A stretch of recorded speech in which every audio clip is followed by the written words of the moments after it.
What's up, everybody? This is Marcus, your MTT coach of the Academy of Poker, and today we have another educational video. So I'm gonna do a small hand analysis of one of my hands I played just recently. This was from a final table of a small 330 6 max on PokerStars, and yeah, I think we are gonna jump right in.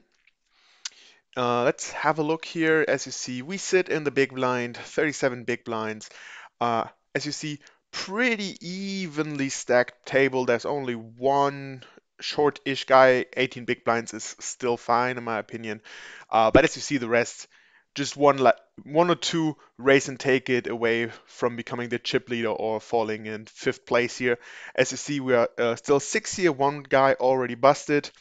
And yeah, if you look at the stacks, yes, you see we have not too many on all of them. We played with that guy for some time, and all of them, we do not have too many hands here. So yeah, we just had to focus on kind of the reads we had during the play. And yeah, I'll just jump into the action here. As always, of course, make sure to like the video, subscribe to our YouTube channel, follow us on all our social media, and if you want to become as profitable as a poker player as we are, as I am, as a coach, as all our coaches are, make sure to check out our website to see what courses we are offering you, or if you want, of course, also individual classes with me, with one of the other coaches. Check it out, and yeah, don't miss out on that opportunity to become profitable in poker and maybe follow your dream of becoming a professional poker player. As said, we go into the action. Um, so you see here, we have 33 hands on this guy. He nearly never raised, as you see, only 3% of the time, which is not so much, as you see, one of 30 times. However, he did limp quite often. We can have a look here where you see open limbs quite often in general here, like 20%. We're now seeing cutoff, so 33% open limping from the cutoff here every third hand. And as you see, we have pocket tens in the big blind. From what I've seen during the time I played with him, he limped a lot, but however, he was pretty sticky. So of course, pocket tens here definitely a value raise, which we did to four big blinds. And my normal sizing is two big blinds. If we're out of position, normally I would go 4x. If you think about a raise here, versus or a three bet versus an open raise, so if he makes a two, I would go for eight. Here, I could probably go to five big blinds. We have a pretty strong hand. We want to get value, and we know that he's pretty sticky, so he's gonna come along. Decided to go for four big blinds, however, and he calls. So what I'm gonna show you are the quickly before we move into the simple post flop to see what the GTO play would be after we see the flop. Um, that was more or less the ranges I thought about here in his side or on his side. Yeah, of course he would raise all those hands, and by limping, and as you see, if he limps something, he was really sticky. So quite some suited connectors here. So like all the smaller suited connectors, some of the one gappers as well. Uh, and yeah, as I've seen some one or two showdowns where he woke up with like queen five suited, or like even sometimes like jack five and stuff. Even though I did not put that in the range yet, just to not have it that wide. But just to give you a small picture here of what his range looked like, and as I said, is he's sticky, so he doesn't really have a limp fold there. So that's why I kept this in here. And yeah, on the other side, our raising range, as you see, pretty tight here. As I know he's really sticky, I don't want to get too easy here with like some small suited aces or some offsuit aces. So I think I'll keep it tight. Also, remember we are at the final table, so some ICM involved, and we don't want to be too spewy, especially because we know that we are one of the best, if not the best player at the table. I had notes on all of our opponents, and according to the stats, like I had the best stats by far, so I was pretty confident in my play. Um, and yeah, therefore pretty tight raising range. Even eights are more or less borderline, so we could put them in or not. Uh, but in this case, I would go with that. And as said, his calling range. So as you see, he calls, and we do see the flop. Um, Pretty easy here as well, I would say. And now we also go into simple post flop. He already at the turn. Let me put that king away. Okay, never mind. uh, we, of course, have more or less with our range, our small range, as you see, we just have a roughly 8% range. He has a pretty wide range still. And yeah, we have like a 100% c-bet range here. Pretty much I don't see anything really we would we would check here. He decides to call, and I figured, as you see, we go for the bet and the call, and then see the turn here. And his range after calling pretty much doesn't change, so he is gonna call quite a lot. What I figured that he would start putting out, for example, just to see what he would start folding here, that he would not go for like all the all the suited and unsuited. So the nut flush draws or the flush draws plus the backdoor flush draws he was still calling, as I said, really sticky. So he would still continue with all these and yeah, folds probably all of those. And wait, do it like this. So just to give you a small picture here, he had a lot of, he would call all the gut shots, of course all pairs, mostly all over cards. He wasn't folding them, as said, really sticky.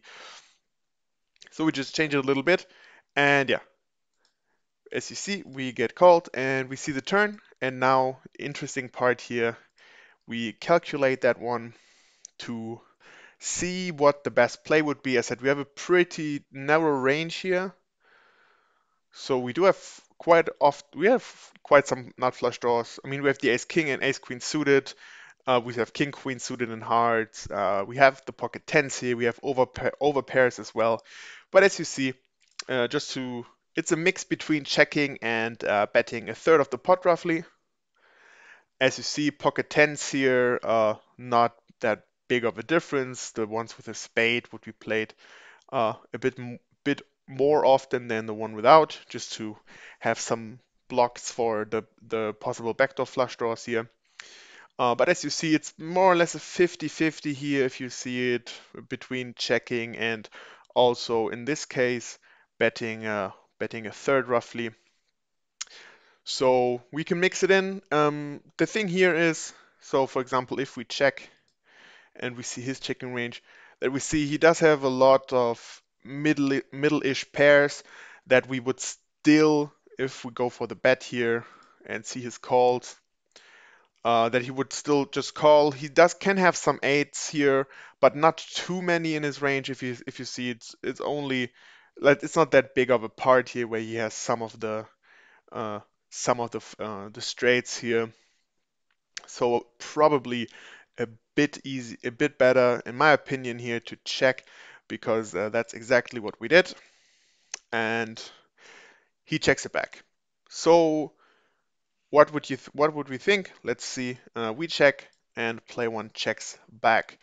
As you see, according to simple post flop, he should bet all of his eights, and even with the hearts, you see he would bet them or would only check them 40% of the time and would bet them more often.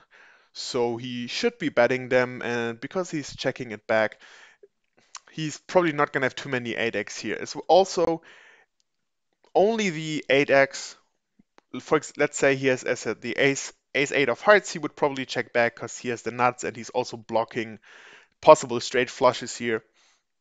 And it's really hard for me to have that much anymore. And on the other side, is he if he could have like ace 8 with the ace of hearts and just a random 8, but then he would probably bet more often because we still have a lot of, like as I said, our range is really tight here, so we have a lot of overpairs that we would not give up immediately. So therefore, in that case, we could be, or we should be pretty safe if he checks it back, because that's what he did. Um, that he does not have an eight in his hand. Now the river is pretty inconsequential here, and you see range is getting even tighter. Just if you see, uh, I don't have I don't have too much here anymore. As you see, you're down to like 3% in my range, but also he doesn't have too much anymore. And according to GTO, as you see, we should check a lot here. And yeah, that's where I made probably a small mistake. As you see, I checked it, but according to simple post flop, we should be betting here for 2/3 of the pot in almost 9 out of 10 times. Reason is, as said, because he checks it back, and according to GTO, to simple post flop here, he shouldn't check back any eights, so he would bet all of them, and therefore he's not gonna have too much, and therefore he's gonna have a lot of uh, two pair combinations maybe, or one pair with a good kicker, um, and maybe top, even like middle pair and stuff like that. So therefore we should bet here most of the time, as you see in like 8.5 out of 10 cases. However, we did go for the check, and as you see also, he shouldn't bet too much. He's gonna check back a lot, and still only because he still could have them in the range here, check back or bet the 10-8, like all the eights he's having, and he should even go for an overbet on the river here. As you see, 21 in the pot currently, he should bet 31 here. However, what he did was betting pretty much 40%. So let's have a look here. 21, he bet 8. So that's roughly the one we have here. And in that sizing, if you see it here, the 6.93, there's not too much. There's some of the in a really short percentage only. So really, according to DTO, there's just like no hand he's really should really be having in that size. So yeah, pretty interesting here. And yeah, as you see in general, just he should only do it like 1% of the time, this sizing. However, we should also not be calling too much. And that's also pretty interesting because of the sizing, we should, as you see, tens and nines, which would be sets. The eight, of course, is the straight. But even kings with an overpair, and then you see it's not with the kings. Pretty hard here. No, all just not with the hearts. That we should even raise it. And also aces, we should be raising here. We should be jamming here for value most of the time. And yeah, that's why I also did a small difference. As you see, we should be, I mean, of course, all the overcards here where we don't have the straight, pretty easy fold. Really hard to hero fold that or hero call that in that occasion. However, we did end up calling because, as I said, like I don't see too many 8x. We're not bluffing or we're not blocking any hearts, so he could be at least be on like one heart card. So let's say ace 9 maybe with the ace of hearts. Or he has 7-6, 6-5, stuff like that. And yeah, therefore I didn't. Yeah, I kind of was. It was weird with the sizing. Also, if you think about with my stack size, I think like jamming. I do think that he would be jamming with like the nuts here, and because we will have an overpair quite often. I mean, as I said, look at the ranges here. We have aces, kings, and quite some sets here, and that's like almost half of the range, and from the rest, and in here like we also have all the nut flushs, the flush draws possible, and so on, and even some top pair combinations here where so he should induce a little, or not induce, he should be a bit more aggressive here in that occasion, and therefore I'm pretty sure that jamming would be better here, because then it's really hard to see. In all in all, the line he took didn't make too much sense if we think about it again. Starting limp calling pre, then he calls the flop bet, checks the turn behind. So if he calls the flop, there can be some 8-7, 6-8, 9-8 suited, 10, maybe even the nuts 10-8 suited here, even though 10-8 pretty hard because just two tens left on the flop and only one 10 left on the turn. I'd also think that some of the flushes, the flush draws would be a bit more aggressive. And again, because that board is really scary still, even if he has a flush, it looks really scary. So if he checks the turn, it's just so weak here. And as you see, according to simple post flop, he should be betting all of his value hands on the turn. And because he checked, that yeah, the story didn't make too much sense in the end, and that's sometimes what it's about. Like as you see, even though I made in that case quite a mistake here, instead of as you see, I mean I should be checking. There we are. So I should be checking 60% of the time, but also should be betting. And for example, the tens that I have in this case, I should be betting them and not checking.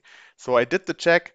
In that case, it was good because he then bet, and yeah, that bet, first of all, the bet sizing would be really unusual. So as you see, he should either be checking or going for a bigger sizing. He went for the small sizing, and still you see then here, because of his wide range, if you think about the bigger sizing, for example, he would be still betting. Where would have it? The 14. I should let me change that a little bit, just so it's easier to see. So here. For the bigger sizing, you see quite some of the eights, but as I said, they don't make too much sense anymore.